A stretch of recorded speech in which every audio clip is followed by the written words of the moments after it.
Good morning, Ian Robinson here from Ian Robinson's Cabinetry and Joinery. Just a thought, I would just like to go through a little bit of carpentry and joinery with you and show you what I'm doing today. This is mainly for a client of mine. They want a kitchen revamp, so that's what I'm doing here. I'm replacing all their doors, drawers, side panels, plinths, cornices and pelmets, and also adding some cabinetry into the mix as well. With an overbox, they're going to buy a fridge that sets into my side framed cabinet with an overbox, and also beside that they'll have a nice larder cabinet which will have spice racks on the inside of the door.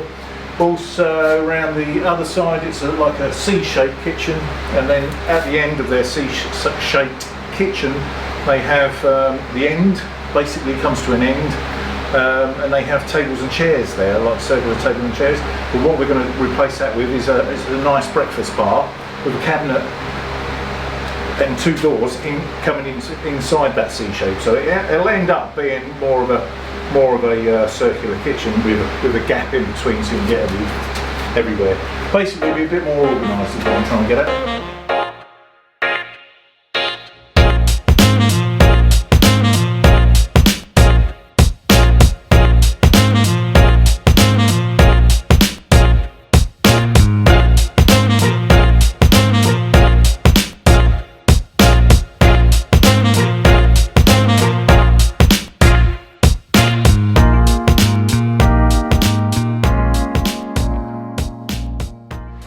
I've been doing cabinetry and joinery and carpentry all my life, basically, ever since I left school.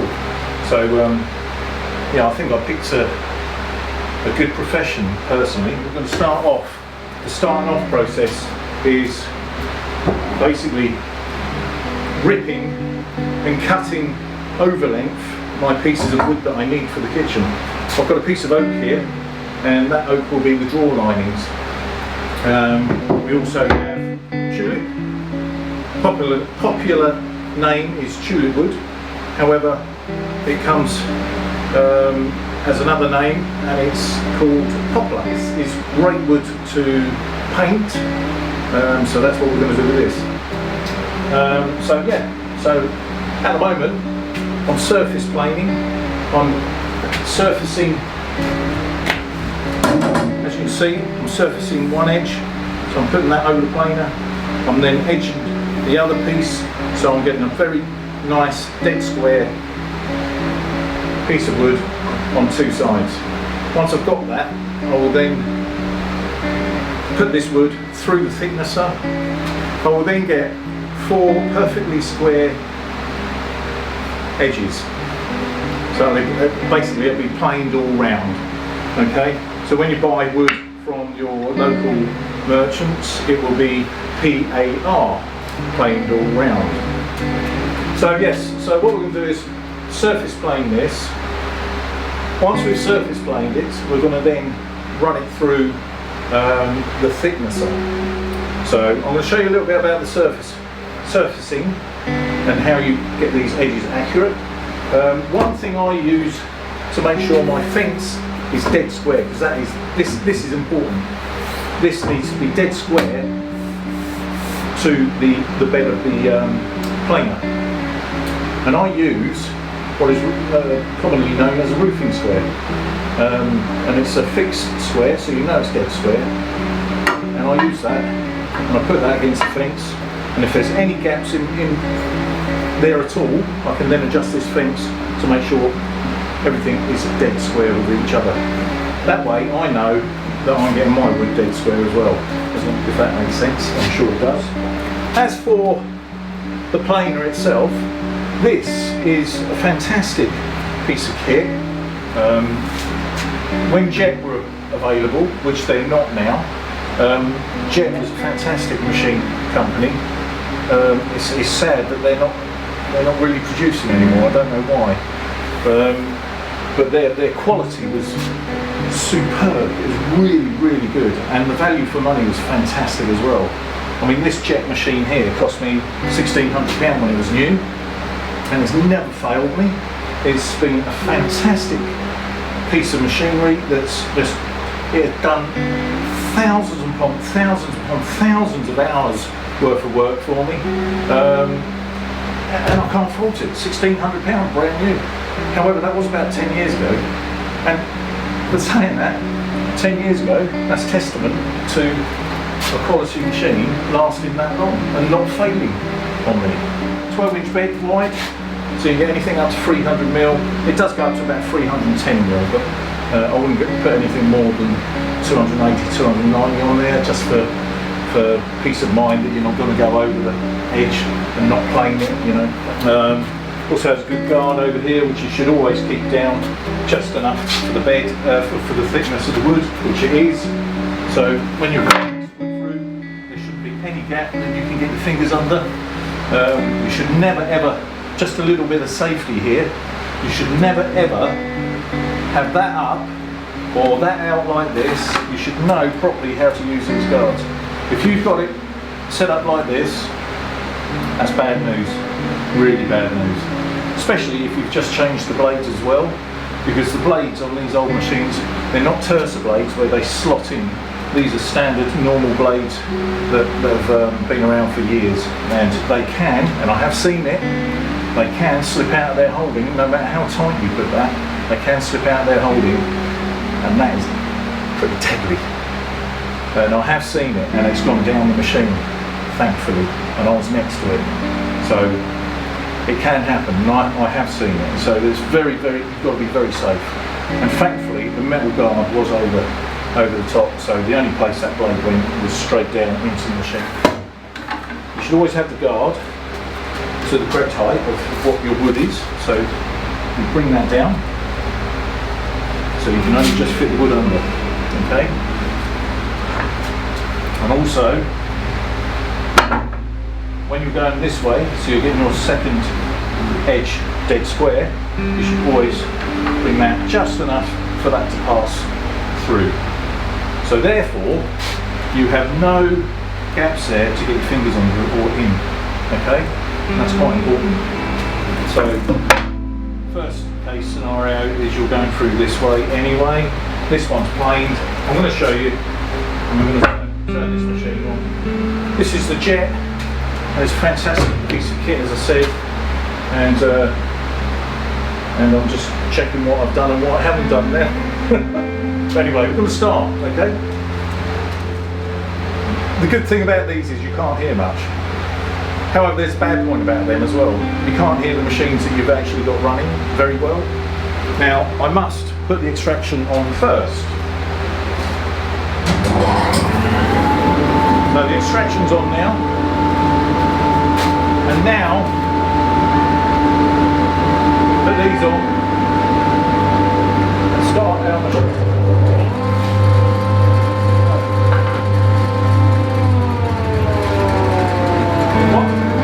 One more thing before I start is, I'm sure you can see that's cut, okay? When planing a piece of wood, and it might sound simple to some people, but when you're planing a piece of wood, always make sure that your cut piece is down on the bed of the planer surface.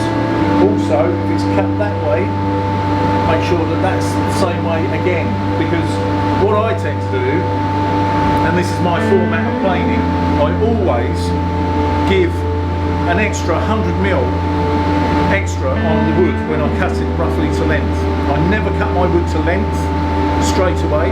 I always give it 100%, 100mm more than I need. So I plane it, and then I will cut it to length after I've planed it. Well, the fact is, your planer can dip, so it will dip and it will wreck the end of your wood. So if you've got 100mm left spare, then you're not going to ruin your wood. So that's one of the reasons. Secondly, if it is cut slightly, you can take that cup out at the end and end up with a thinner piece than you want. Okay, but if you cut it both ends, if you've planed it both ends and it's thinner at both ends, it will be thicker in the middle. So you can actually cut off both ends 50mm, and hopefully you'll have enough spare, won't you? Enough thickness to actually thickness it through the thicknesser. Does that make sense? It does? So that's the reason I cut my piece of wood over length. Right. So cut side down. Okay. And you can feel the wood as well. It's sort of solid on the plane a bit. If I was to do it the other way, it would rock. It possibly, and it is rocking. Okay, so you don't want that. Nice and solid. So you know there are points of that wood touching onto the plane. What I'm looking for as well is which way the grain is growing and which way the grain is going. And if I want the grain to go that way, if I'm shooting it through this way, because the planer blades are physically going that way and cutting. So I don't want to go against the grain at all.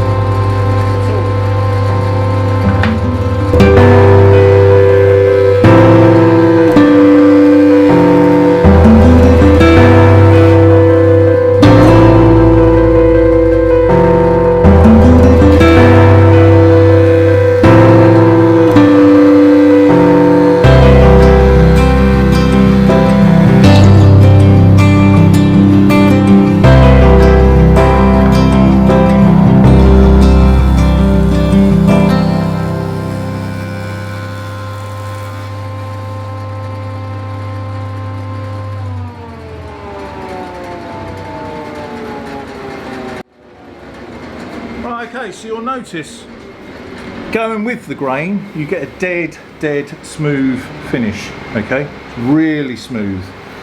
And another thing I like about this particular planer is the fact that it's got 3 blades on it. So the more blades you get on a planer, the finer and smoother you're going to get your wood. You won't have so many ridges or planer ridges in your wood that you're going to have to sand out. I'm not saying that you don't have to sand this out, because you will, but you'll notice that that is really nice and smooth. It's a lovely finish, and that edge as well, lovely finish, because I've gone with the grain. If I was to go against the grain, that would pluck the wood, especially oak, and then pluck the wood, and you'd have lots of divots and plucks in the wood, which would look awful, and you'd have to, you know, replane it after your mistake of not looking at the wood, basically. So, just playing this piece of wood wrong way, okay, on purpose, because I wanted to show you what you get when you plane it the wrong way. In other words, you're going against the grain. So see all these, I'd like to think you can see all these little chips up here, all around here.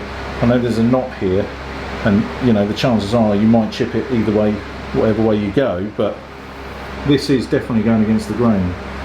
Okay, so it gives you an idea, and I'm just going to plane this piece of wood just to show you that I'm not just messing about and it's a bad piece of wood. It is a fact that that is going against the grain. So now I know that, and turn around and go the right way, and we'll see the difference instantly.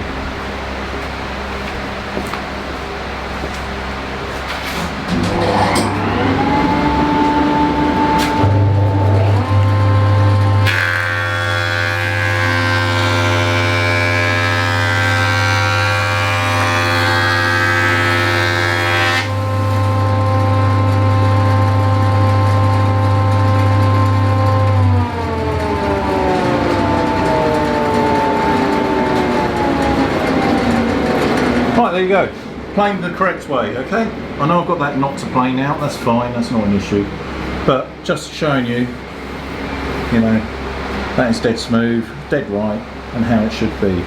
That is planing with the grain. That's it, basically. That's what you do.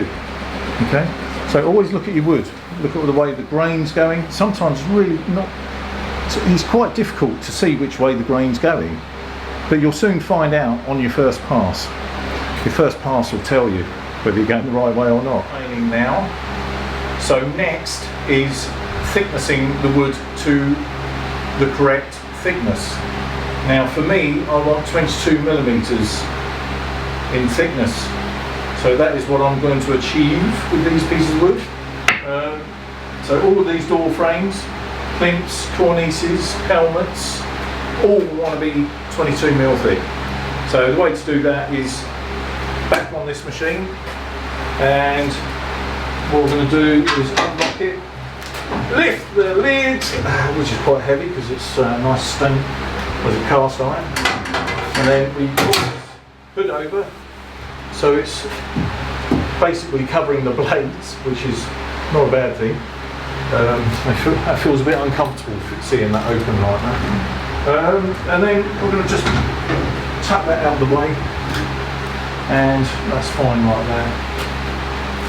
And it's all locked off, ready to go, and we are ready to thickness. However, unclip it. We want to be 22mm. However, some of that wood was planed, and it was planed at around about 28mm. So I'm going to go around about 27mm and pass the first one through and see how that reacts to the planing. Because you don't want to take any more than, really, you don't want to take any more than a mil, 1mm, 2mm max, absolute max 2mm off the wood itself. Really, you want to start planing it through at 1mm if you can, and then work your way down to, or work your way up with the table to 22mm. So we'll see how this works first. So glasses on, nice digital gauge here, because this is always great actually, the digital gauge, because you can see, you know, especially if your eyes are terrible like mine, you can physically see the millimeters and what you're taking off, and that is spot on basically. So you can't really go far wrong with that. Whereas a tape is a bit, in my eyes, a tape is a little bit vague, whereas this is bang on, being digital. And I'm surprised actually the amount of machinists I don't see with one of them. I'm surprised, because I've worked in places where they just don't use them. They use their tape, and I kind of think, you know, depending on how your eyes are, they can be quite inaccurate using a tape. You know, you can, but this is foolproof really. You've got your digital reading there, and that's it, end of. You can't go wrong. So this one's quite chunky. This one's one of the chunkier ones. So we can always have a look at that and see how thick that is, instead of guessing. We'll just measure that. Yeah, and that's stating 27.39 millimeters, and I've already put it up to 27. So if I come down to 26, then a bit of luck, that should work nicely. So I'm taking 1mm off. So that's the way to find out where we should go on our gauge here. Okay.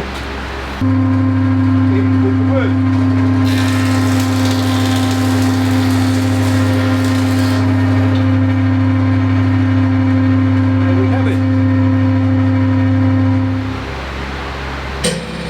So that is how you use the jet planer thicknesser. So this particular jet is the JPT 310,